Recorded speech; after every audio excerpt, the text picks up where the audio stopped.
कर्नाटकमध्ये काँग्रेसचे नगरसेवक निवडून आल्यानंतर सत्तेत समाविष्ट होण्यासाठी प्रलोभनाला बळी जात आहे. त्याच पद्धतीने महाविकास आघाडीमधील जे काही उमेदवार जेव्हा निवडून येतील ते ह्या सगळ्या कुठल्याही बाबतीतला स्थापना बळी नाही पडणार यासाठी महाविकास आघाडीची काय रणनीती? आज रणनीती काय करण्याची गरज नाही. जे आमचे आहेत, आमचे जे उमेदवार दिले त्यातला एकही उमेदवार दाखल नाही. पण हे जे आहेत आता युतीकडे ते कुठे होते? आमच्याकडेच होते. 90% लोक आमच्याकडे होते. आम्हीच त्यांना घडवले, आम्हीच मोठे केले, आम्हीच पैसेवाले केले. त्याने आम्हाला तुम्ही सांगायचं का?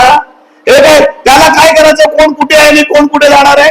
सगळ्यांनी आता काही जण काँग्रेसने मुख्यमंत्री केले, कोणा उपमुख्यमंत्री केले, काही जण आधी केंद्रीय मंत्री केले. तीच घराणी आता गेली. त्याला काँग्रेस काय करणार? अरे आम्ही काय करणार? हे कोण आहे तिथे जे उभे राहिले? त्यांना कोणी घडवलंय?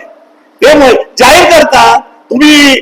म्हणजे आता पनवेलमध्ये नवीन आलेला म्हणून मला वाटतं की मी ओळखत नाही तुम्हाला, पण म्हणून तुम्हाला या ठिकाणी सांगतो, याला उत्तर काय तुम्हीच द्या मला. घडवले काँग्रेसने, अनेक लोकांना घडवले, काँग्रेसने मोठं केलं. त्या काँग्रेसला सोडून लोक जातात. काय करणार काँग्रेसवाले? ज्यांना पंतप्रधान बनवले, कोणाला उपपंतप्रधान बनवले, ते पण गेले. त्याच्यामध्ये असं नाही बोलून ते गेले. मग आता आहेत बसलेत आणि उद्या गेले तर आम्ही काय करणार? आज आणि या राज्यामध्ये बाळासाहेब ठाकरेंनी भाजप वाढवली. बाळासाहेबांनी या ठिकाणी त्यांना हाताला धरून महाराष्ट्रामध्ये खेडोपाडी नेले.